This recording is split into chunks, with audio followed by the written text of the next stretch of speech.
Hey everyone, Josh here from Fresh Start Customs, and today we're going to be coming with a cool project. I like to call this one the X-frame.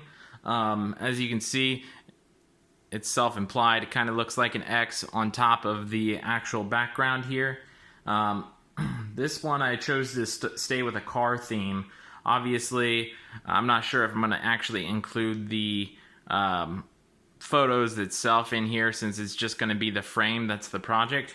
But I just wanted to have something in there to show you guys what it's capable of doing.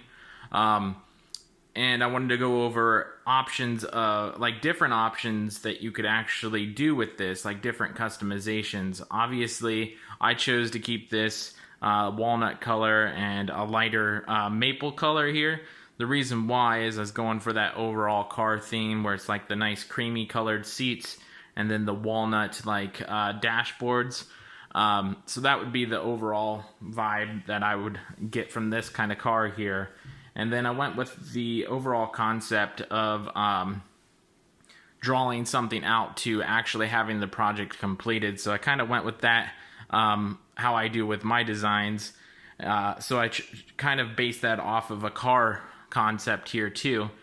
So the next thing that I wanted to cover is the actual frame itself. As you can see here, let me get this in focused. You have the option to actually add these score lines, so it looks like this is 4 individual pieces once it's on the frame. Or you could choose to not do the score line and it will turn out like this. So whichever way you actually prefer is whichever way you can choose to do or not do the score lines for the actual top of the frame.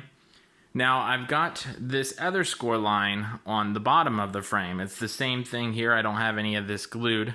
I've got a score line underneath here, and all you got to do is glue this together when you're all said and done.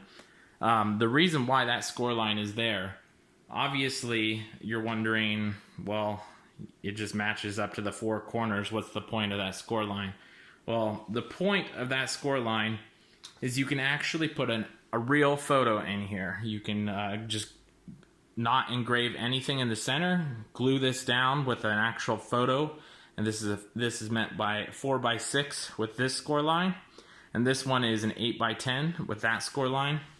So you can just glue an actual photo down to the wood here, and then put the X-frame on top, and then you'll have a physical photo in there with the wood outside look.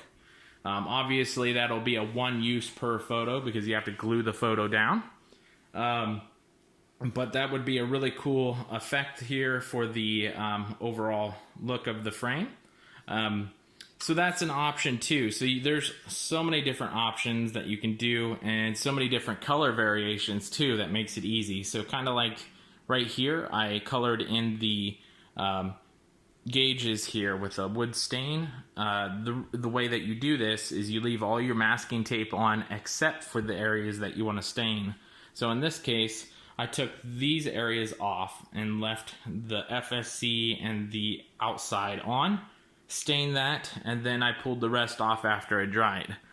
So you do the exact opposite if you wanted the outside of the frame. You would leave everything on except for the outside of the frame, and then you would stain the outside of the frame, let it dry, pull all that masking tape off, and then you would have colored edges. So for example, if I wanted this edge right here to be orange, it would be orange all the way around if I stained the whole thing the same color. So that's just different options there. So I just wanted to go over different variations, different customizations of the X-frame, and I hope you guys enjoyed the video, and we'll catch you guys next time.